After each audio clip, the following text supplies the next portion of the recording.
Bom dia, pessoal. Bem-vindos.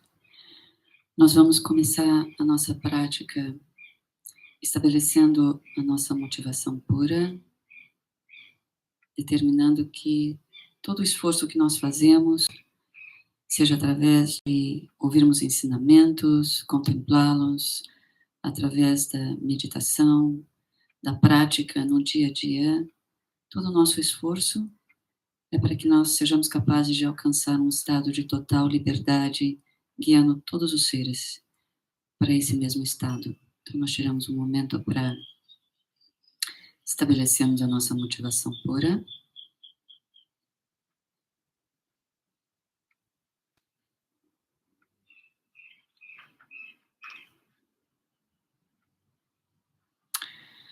Ao longo de muitos anos de contemplação, de treinamento, Siddhartha se manteve determinado em sua intenção de encontrar a causa fundamental do sofrimento e como eliminar o sofrimento para si e para todos. Num determinado ponto de seu treinamento, viajando pela Índia, ele chegou a um local onde um vendedor de grama chamado Sotia lhe ofereceu uma porção de capim kosher. E Siddhartha viu naquele gesto um sinal auspicioso, porque na Índia antiga, aquele capim era considerado uma substância de purificação. Então, naquele momento, ele decidiu não continuar a viagem e se manter ali, fazendo a sua prática. Ele procurou uma árvore frondosa, ele colocou o capim embaixo dela, se sentou sob essa árvore e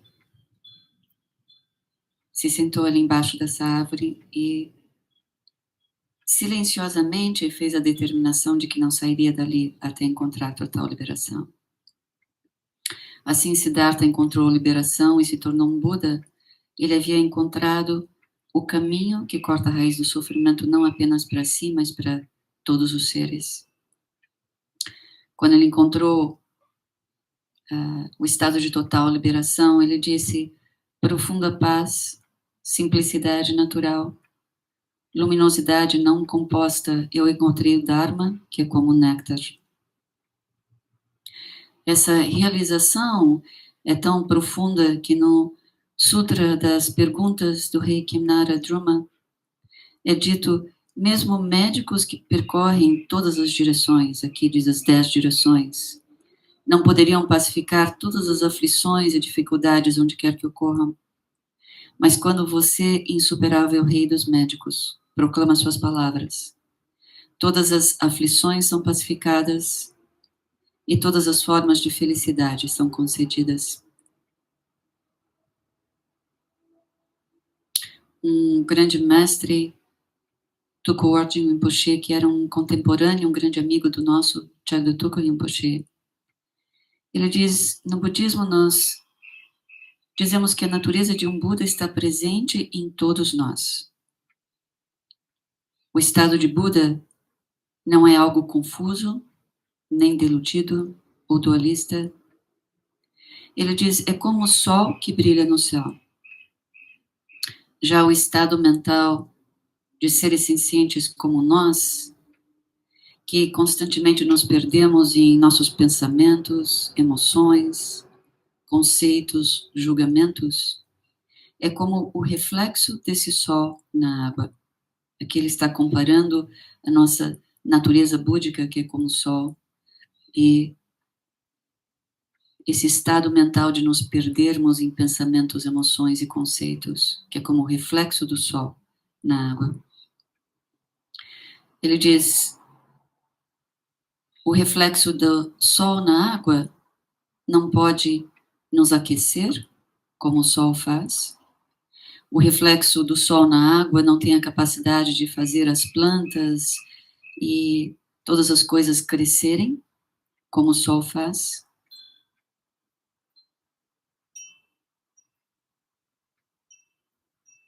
Do mesmo modo, o aspecto de nossa mente comum, de pensamentos, conceitos, emoções, percepções distorcidas, julgamentos, não tem as mesmas qualidades do estado búdico.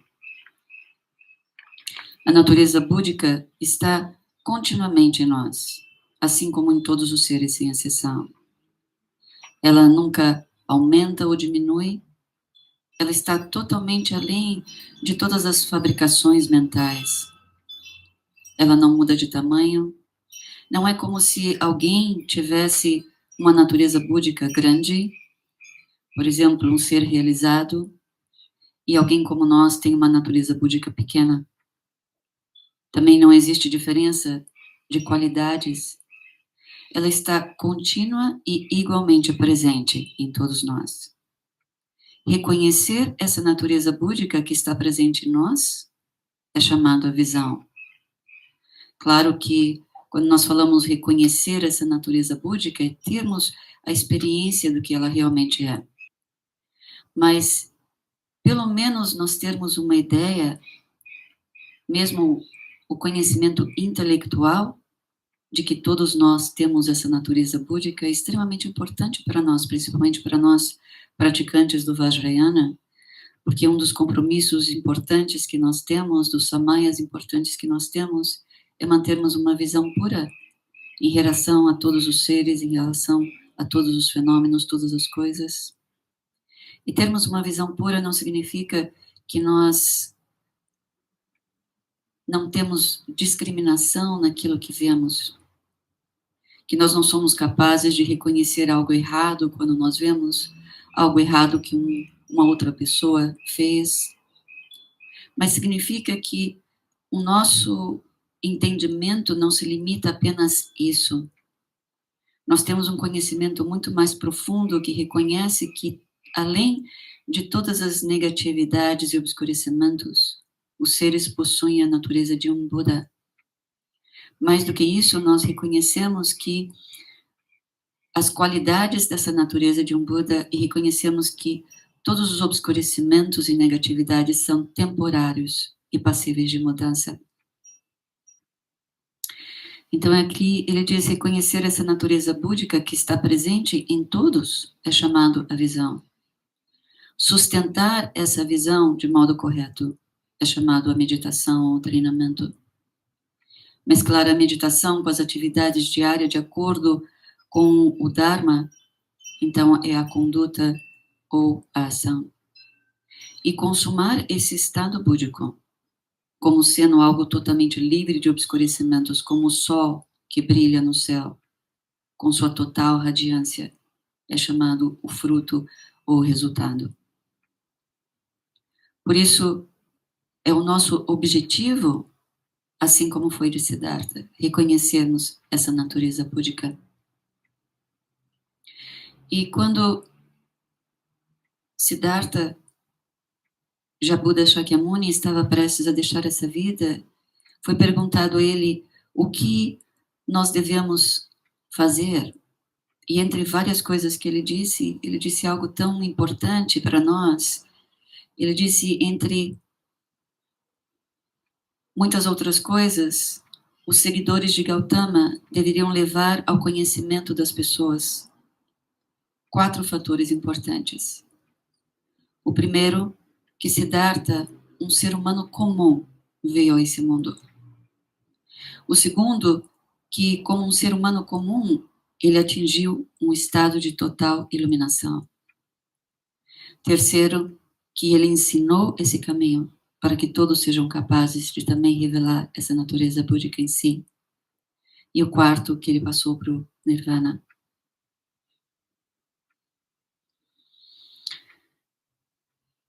Em um ensinamento, em um dos tratados de Maitreya, é dito, a natureza búdica, ela tem o poder de preencher os desejos dos seres sencientes. É por isso que ela é chamada como a joia que realiza todos os desejos. Em um comentário sobre esse ponto em particular, Dzongzar Chensi diz, nós entendemos que Sansara é sofrimento, que essa existência cíclica é sofrimento. Nós entendemos que nós experienciamos sofrimento. Também nós entendemos que encontrarmos um estado de bem-aventurança traz liberdade.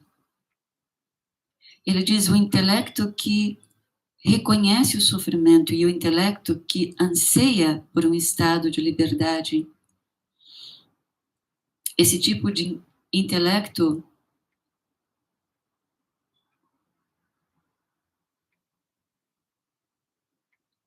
apenas anseia por essa liberdade porque a natureza búdica está presente em nós. Ele disse: se ela não estivesse presente em nós, nós sequer teríamos o anseio por algo assim. Assim como as sementes de arroz não podem dar nascimento a brotos de cevada, aqueles que não têm a semente da natureza búdica não teriam anseio por esse estado de liberação. A natureza búdica também é como uma lamparina, porque ela inclui todas as qualidades iluminadas, como onisciência, clarividência, todas as qualidades que surgem da sabedoria. Ela também tem a qualidade de ser como algo que tudo permeia.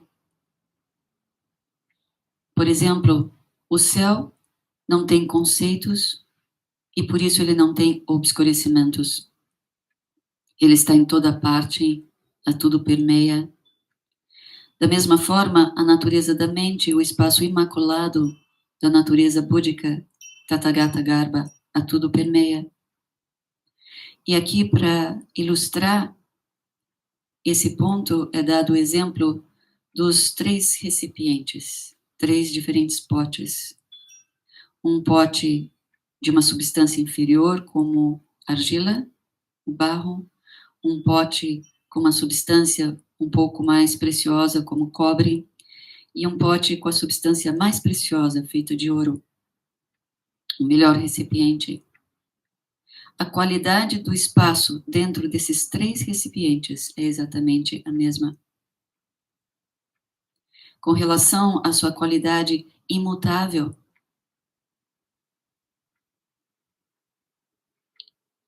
o exemplo é que tudo nesse universo surge, se mantém por um tempo e deixa de existir no contexto do espaço. Mas o espaço em si não tem surgimento, não tem um lugar em particular onde está, ele está em toda parte e não tem cessação.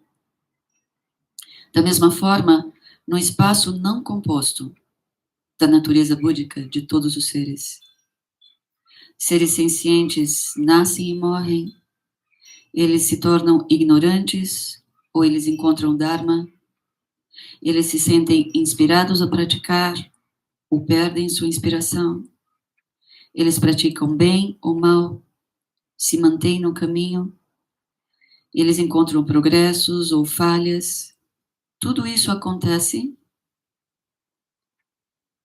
mas a natureza búdica nunca muda. Um outro exemplo é o espaço ou o céu. Como o espaço e o céu nunca podem ser queimados pelo fogo. Árvores podem ser queimadas pelo fogo. Todos os objetos podem ser queimados pelo fogo. Uma mesa pode ser queimada pelo fogo. Uma cadeira, uma casa, um prédio, animais, seres humanos. Mas o espaço ou o céu não pode ser queimado pelo fogo. Da mesma forma, a natureza búdica não pode ser queimada pelo que é chamado os 3 tipos de fogo. O fogo do fim dos tempos, que significa morte. A natureza búdica não é destruída pela morte. O fogo do inferno, que fala sobre as doenças. A natureza búdica não é prejudicada ou destruída pelas doenças. E o fogo comum da velhice, a natureza búdica não é prejudicada ou destruída pela velhice.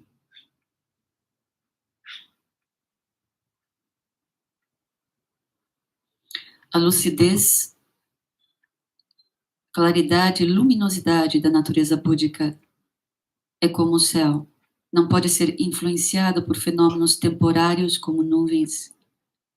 Contaminações temporárias não maculam, corrompem ou influenciam essa natureza búdica. E aqui o texto nos dá uma sequência de exemplos sobre a natureza búdica, a primeira sendo do Buda e de um lótus. Nesse exemplo, quando alguém com olhar divino percebe um Buda dentro de um lótus comum, ele irá tirar as pétalas para revelar esse Buda. Da mesma forma, Budas veem que mesmo seres que estão queimando nos reinos inferiores têm a natureza búdica. Sendo assim, o Buda vê isso com sua sabedoria, que é a compaixão, e ele libera seres como nós, acomentados pelos obscurecimentos. Ele retira as pétalas das contaminações, através de nos ensinar com sua compaixão. O segundo exemplo é do mel que está cercado por milhares de abelhas. Uma pessoa sábia que deseja pegar o mel para poder fazer uso desse mel, ela vai fazer uso de todos os meios hábeis para espantar, em primeiro lugar, as abelhas, como fazer fumaça. Da mesma forma, com sua infinita onisciência, o grande sábio, que diz a verdade, vê a natureza búdica que é como mel em todos os seres sencientes e ajuda os seres a afugentar os obscurecimentos, que são as abelhas.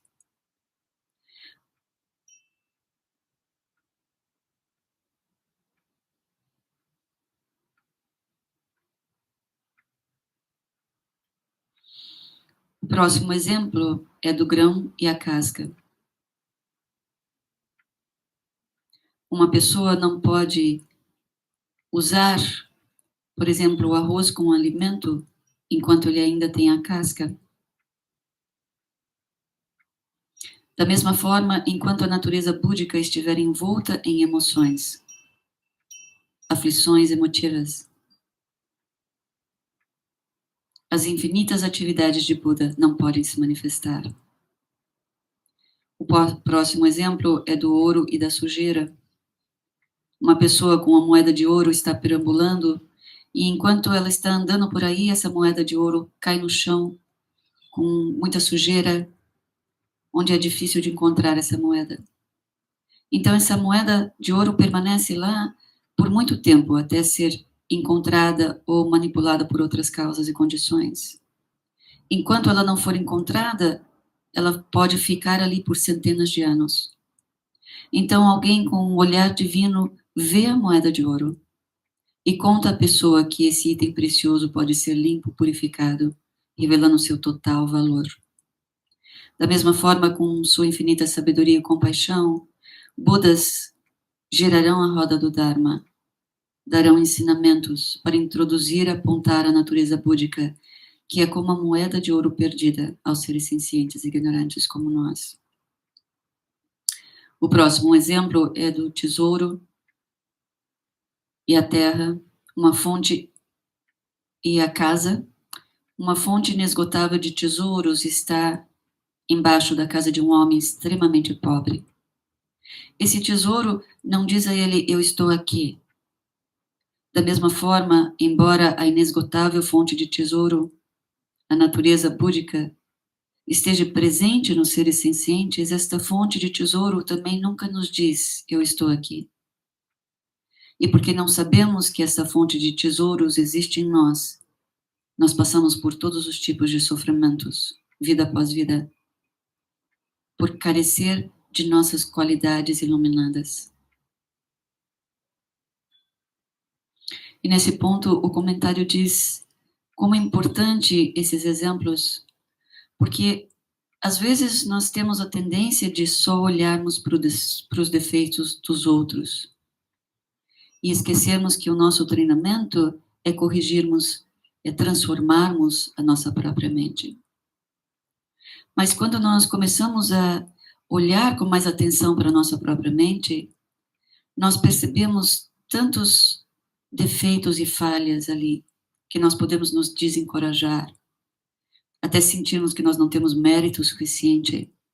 Então aqui o comentário diz, é importante nós nos lembrarmos desses exemplos e nós sempre termos em mente a presença dessa natureza búdica em nós, porque isso significa que nós temos muito mérito. O próximo exemplo é o broto e a casca da fruta.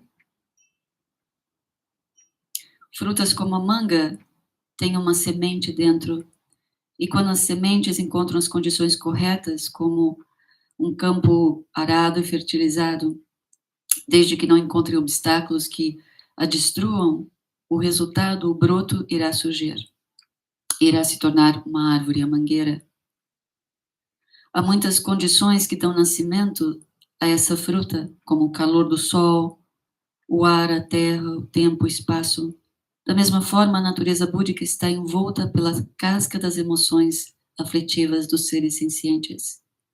E com as corretas causas e condições, ações virtuosas e o nosso treinamento, ela será revelada e estabilizada.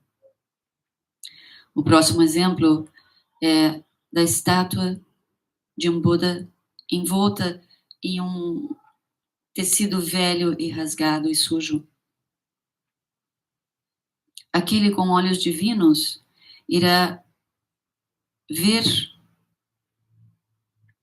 Então, o exemplo é dessa estátua perfeita, feita de joias preciosas, envolta por esse pano sujo e rasgado, que foi deixada à beira da estrada por muito tempo.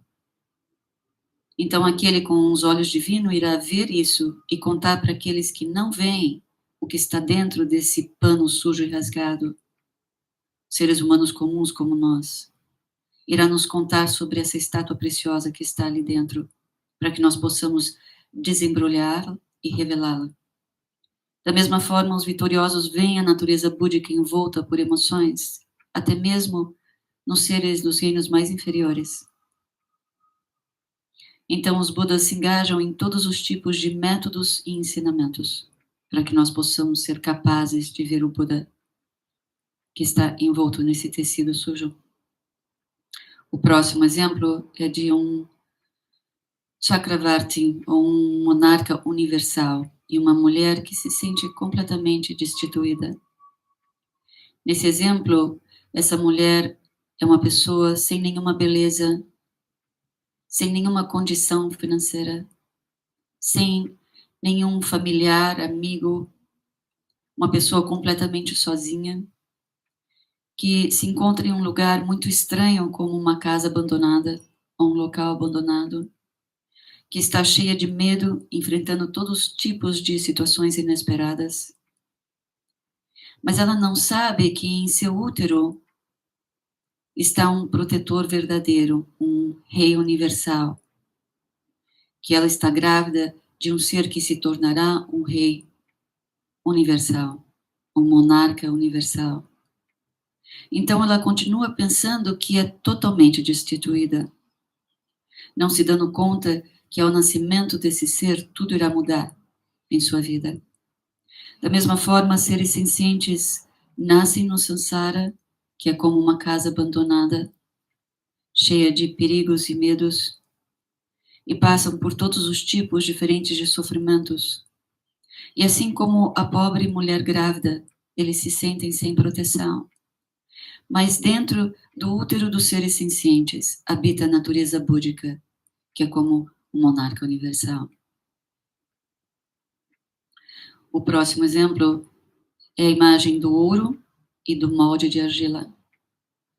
A estátua de ouro de Buda, sólida, que está dentro do molde de argila, nunca é afetada por nenhuma mancha do molde. E um bom escultor com grandes meios hábeis poderá desmantelar o molde. Da mesma forma, os Budas, sabendo que essa natureza búdica é como uma estátua de ouro envolta pelo molde das emoções aflitivas, irá lascar esse molde e desmantelá-lo com seus meios hábeis, como girando a roda do Dharma, nos dando ensinamentos. Por isso, nesse período em que nós estamos nos lembrando da vinda do Buda, do fato de que ele nos deu ensinamentos, do fato de que esses ensinamentos, graças à bondade de nossos professores e ao nosso bom karma, ainda estão presentes para nós nesse momento. Nós geramos um profundo regozijo, mesmo em meio a situações extremamente difíceis, individuais ou coletivas. Nós nunca perdemos de vista esse mérito profundo e esse objetivo maior de nosso treinamento, para que nós sejamos capazes de revelar essa natureza búdica e levarmos todos os seres a reconhecer esse mesmo potencial de total liberdade.